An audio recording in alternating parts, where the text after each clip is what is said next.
Hello, welcome to our part 2 of our Q&A. Today's Q&A will be about IVF and infertility questions that we received from you guys.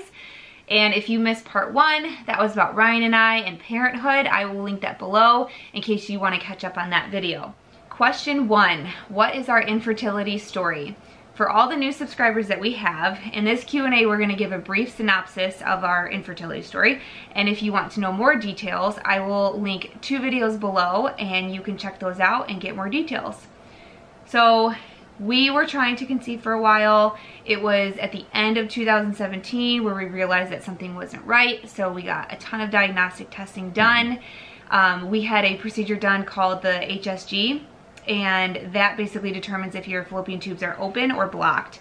And they determined that one of my fallopian tubes was for sure blocked and that the other one needed to be reviewed by my gynecologist to kind of confirm. And so in the meantime, they said the HSG is very common for opening, females up, so try to conceive this month. So we did. And we did get pregnant, but it ultimately ended in a chemical pregnancy. Yeah, that was terrible. And so it's almost like a tease, I feel like. Yeah, because we went through, negative on the pregnancy test, and then the one day you were like, it's negative, and I actually went back into the bathroom just to take a look. After like 5 minutes, I was like, Jess, there's a second line. Like, we got so excited for it, so we made an appointment with her OBGYN. They went in there. For sure, she was pregnant, and like I remember you came home, and the excitement that we both had was, was awesome, but it was so short-lived, and that was devastating. So after the chemical pregnancy, we were instructed to meet with an IVF specialist to kind of get a third opinion about whether she did have bilateral hydrosalpinx or not. And the IVF specialist, he pretty much took a quick look at it and was like, yeah, you have bilateral. So he suggested, along with our OBGYN, to try, we could try to go Clomid for 3 months to see if it works, or ultimately lead to having her fallopian tubes removed. So that led to us doing only 1 round of Clomid, because then we just didn't want to keep wasting time. I feel like we wasted so much time as is. Yeah, and both doctors were pretty confident that the hydrosalpinx was preventing us from having children of our own. It was one of those things, like, our gynecologist was giving us options. Yeah. But I think she was leaning towards she knew that it was pretty severe, and she was hinting towards that. Yeah, and we just, obviously, for obvious reasons, knowing that her fallopian tubes are coming out, it's a permanent thing. You can't just put them back in. So it would be IVF all day, every day, if we want to have our own family. It was a hard decision to make. It was hard and it was easy. Because it was like, well, let's just do it. Like, if that's gonna, give us a chance of having a baby. So in March, we had, I had my fallopian tubes removed. And then April is when we started having all our IVF doctor's appointments. We decided for sure we were gonna go with the guy that we went with. And then May, we did the medication for IVF. June was egg retrieval. July was a transfer day, but then got postponed, which I'll post that video. Well, there's a few videos on that. You'll see why our transfer day was postponed by a month. So then August was our transfer day for Brinley, and the rest is history. And we started rolling with pregnancy. I'm like, that's exhausting. The whole thing was exhausting. I'm sure anyone else's infertility story is just as exhausting, but just like reliving it right now is just kind of like, man, like, we really did go through a lot. So and we know that there's so many other couples out there going through way worse. Dual side, where you had the issues, but I mean there's couples out there that have both the female issues with either egg or fallopian tube, and the male factor, infertility, motility. And we're grateful that mine was a fix. It wasn't an easy fix, but it was a fix. At the expense of having my fallopian tubes removed. But so yeah, that's a brief synopsis of our infertility story. Second question is, did we do PGS testing on our embryos? And I know this is a sensitive topic for some people, whether you believe in it or not. We personally, we did do PGS testing. We felt that in our situation it would increase our chances of becoming pregnant. One thing we did not want to do is put in an egg, get a positive pregnancy again, only to have it fail, several weeks into a pregnancy, and having those, great highs of being pregnant. And then also with the PGS testing too is, since we had 3 eggs that could have been frozen, prior to the PGS testing, we would be paying right now for 2 eggs that would never have survived, you know, transplant. So, yeah, that kind of leads into our next question, but we might keep bouncing back and forth. You guys were asking what were the grades of our 3 embryos. So Brinley was a 4AA, so obviously, and then we had 2 that were a 4BA. So Brinley was 4AA, the other 2 were 4BA. And so Brinley would have been put in first regardless because she was the higher graded embryo. Yeah, graded, yep. So, like Ryan was saying, we would have had 2 frozen, and if we did not do that PGS testing, we would have just assumed, oh, we have 2 frozen, and they were very, very one was not a trisomy 16, which causes quite a bit of miscarriages. The other one was so complexly abnormal that it would have failed, I think they said, within like a week. Yeah. It would not have survived. You know, we have Brinley now, and let's just say, like, next year we want to put in another one. You know, how devastating. And then we would do it again, probably, because we had a 3rd one. Yeah. So we felt like that was in our best. We went back and forth. A lot of things, I think PGS deters people is because of the price. I think for us it was $400 an embryo to get it tested. And at that point, when you're forking out thousands, I mean, yes. What the heck? So I understand how that can be just like, no, we're not doing it. Yeah. But for us, it was worth it. We have no regrets. The genders of the other 2 abnormal chromosomes, we had 1 boy, 1 girl. So very thankful for It was kind of sad too, knowing that. Oh yeah. You know, when we found out it was 1 boy, 1 girl that didn't make it. It's like, well, that you know, that's a tearjerker. Really, yeah. It kind of stinks, but we're just extra blessed. grateful for Brinley, our little 4AA. Our 4th question, and probably the most asked question, is whether we are going to be doing IVF again to have baby number 2. It's really hard for me to answer, for both of us to answer this one and be on the same page. We both understand each other's points of views, but it's a struggle right now to give a good solid answer.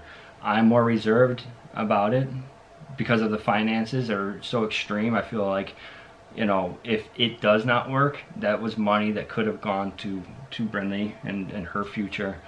But at the same time, I really would like to have a sibling for Brinley, whether it be a baby girl or a baby boy. Yes, I would like to do IVF. I understand the financial burden. There's no guarantees. It sucks. I mean, it's just, there's no guarantees. Yeah. The highs and lows are devastating, and we're at a good point right now in our lives and in our parenthood that I can't imagine having a failed round of IVF. I mean, just the devastation that people will go through for it would just, I don't know. I don't know if I ever want to see you go through that. I think that's a big fear for me. But for me, I told him just the other day, I don't feel closure. I don't feel like our family is complete. I just don't feel closure. And I feel like I would like to do IVF again. I would hate to pay the money, yes, but if it worked, awesome. And if it didn't, I would be done. We would be done, and I would have closure. I just feel like I would regret not doing it again. But it stinks because then it kind of goes back to like the insurance and how, and for us, for all you newcomers, our insurance does not cover IVF, so it's all out of pocket, and that's a hard one for me because I feel like I truly have a medical condition and I cannot get pregnant on my own, and I just don't understand how insurance companies don't cover that or some of it. So I think that's where which is another topic for debate. It is. But I think what it comes down to is the financial aspect of it. Yeah. So I mean, we're still working out working this out. We're leaning more towards trying another one, but at the same time, I'm reserved about it. Well, that leads us into the next. Completely honest. That leads us into the next question: is if we did IVF again, when would we start the process? So we both agree that we want to meet with our IVF doctor again this year. I'm kind of thinking maybe September, October-ish. Give us some time to think about what is discussed. And then if we decide to do it, I would like to do it really, really early on next year. Just because I'm not getting any younger, and I want Brinley to be close with her sibling if that may be the case. And I just want to get it done. IVF is not fun. It is painful. So I just want to get it over with. Yeah. So that's kind of what the timeline looks like is first we got to meet with our IVF doctor. Question number 6 is, if we do go through IVF again, will we be seeking out a new doctor, or will we be returning to the doctor that we had? And for us, it's a pretty easy answer. We're going to return to the same doctor. He knows Jessica. He knows her situations and what worked, what didn't work, what dose of medication she should have been on, etc., etc. So I think that's a pretty easy one. Yeah. We'll go back to the same guy. If it was successful the first time, why not go back and... Right.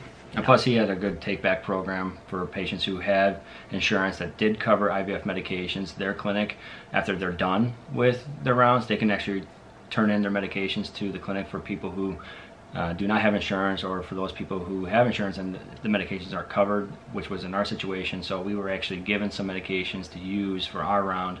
So that, I mean, that financially was a huge relief. It's like so that's $2,000 to $3,000 of medication we got, I think. Yeah, definitely something that you would want to look into Ask when your you're clinic. Exactly. Yeah. Number 7, if we do IVF again for baby number 2 and we have more than one embryo, would we choose the gender? And I think we're pretty solid on this. Yeah. We would not choose the gender. Just like if we had the other 2 abnormal embryos, you know, so we technically would have 2 girls and 1 boy, we would never chosen which one. We would have just said put in the healthiest one first, which would have been Brinley in this case. And I don't care. It's not like I'm dying to have a boy. I just want a healthy baby. And I think that goes for anybody who's with the IVF process. Or in the community of IVF. The experience. I mean, you just want a healthy baby. So that's what I'd want. So we would not choose. Plus, it loses the surprise aspect. We loved our gender reveal party, and I would love to be surprised again. So. Question number 8 is, what is the worst thing about IVF? Everything.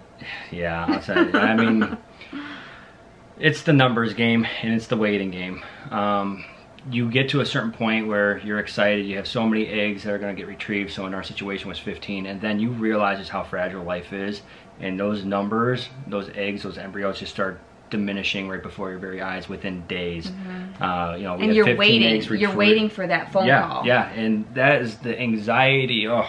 Anxiety of what you're going to get. So we had 15 eggs retrieved, and you know, 12 were mature, 6 had fertilized, 3 were, you know, after the day 5 and 6, we got 3 embryos that were looking good. Yeah. And then we sent those 3 to PGS testing, and out of that, we got Brinley. Yep. So it's like one week after another, and you're constantly waiting to find out that number.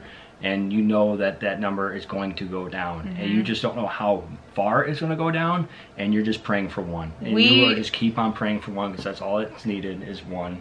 We were shocked that our numbers dropped drastically. I mean, we're, like I said, days and weeks. I knew that the numbers were going to drop, but like when I got that phone call, so we had 15 eggs. When I got that phone call, when he said 12, and I was like, oh, and that's in our video too. You could click on that. We're so excited. I was like, oh, we got 12. And then he's like, but, you know, only 6 fertilized. I was like, wow. Yeah, some others fertilized abnormally, but they're not going to count those. And so that was a gut wrencher. Yeah. But yeah, IVF, it's just not fun. It was just not fun.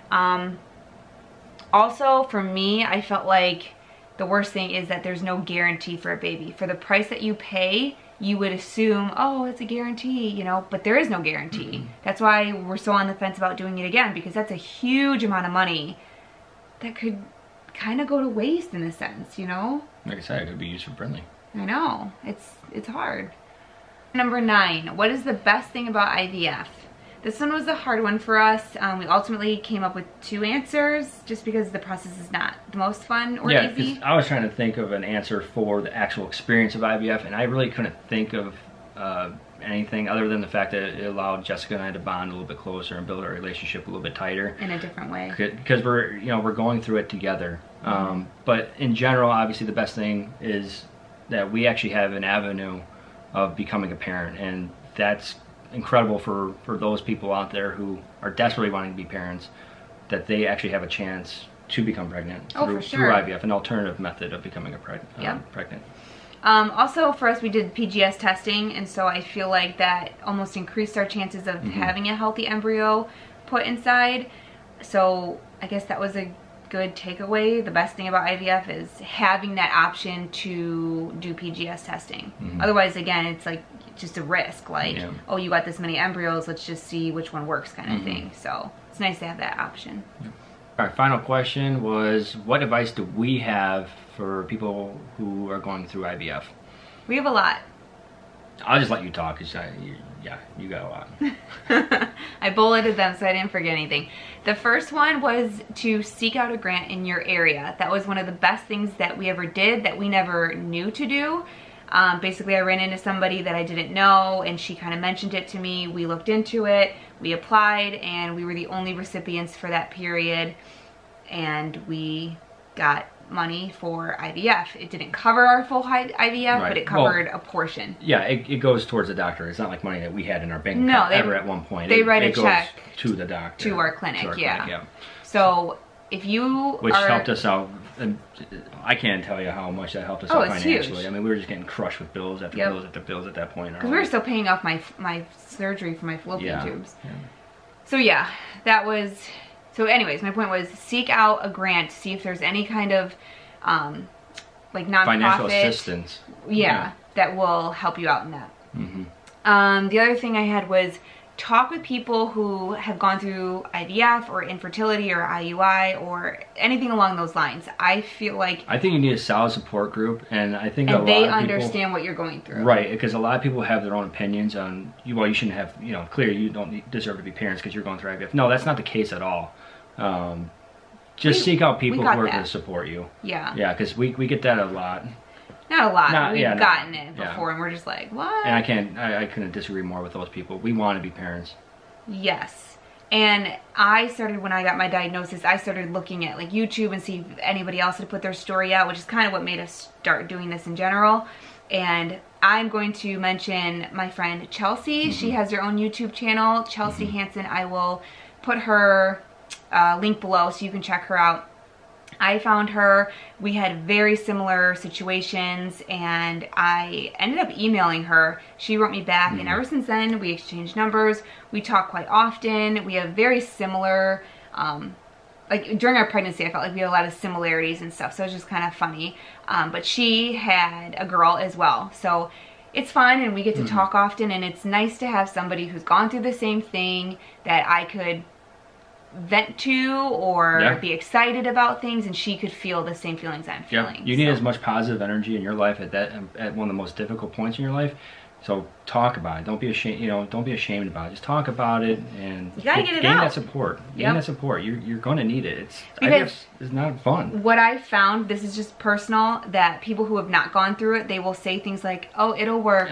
It'll be fine." No, it's and that's not what I need to hear, because you don't know that. And we were very close to having this not work. We were just on the edge. We had one embryo. So it only takes one. Finding somebody who's gone through it is huge, in my opinion. Be open about it, because when I went to that Bible study, which is in that video when I was talking about the grant, when I went to that Bible study, if I could have chose to not say anything, which would have been fine, but I chose to share my story and what I was going through, and because of that, that's when that lady said, "Hey, I know about this grant." So you never know. I know it may be hard to talk about, and it was, but you never know who might have information for you that could benefit you in the long run. You were at the right point, at the right exact point in time. That's where you needed to be. And when you open up your mouth about it, good things came. Yep. So. And even if it wasn't the grant, maybe she had a doctor that she could lead me to a specific doctor or something. Or somebody else that's going through the exact same thing. Like, a friend. So. I know we're kind of rambling here, but I mean, it's just... We're very passionate about this, so. Right, and this is why we do it too. We want to try to be a support to those people out there. I mean, because people need it. So I hope all these questions that we answered, I hope that they helped you in some way. Again, I'm going to be posting a ton of links in the description below that you may find helpful. So click on those below. If you have any further questions, ask us. We try to write back to you guys. But thank you for watching.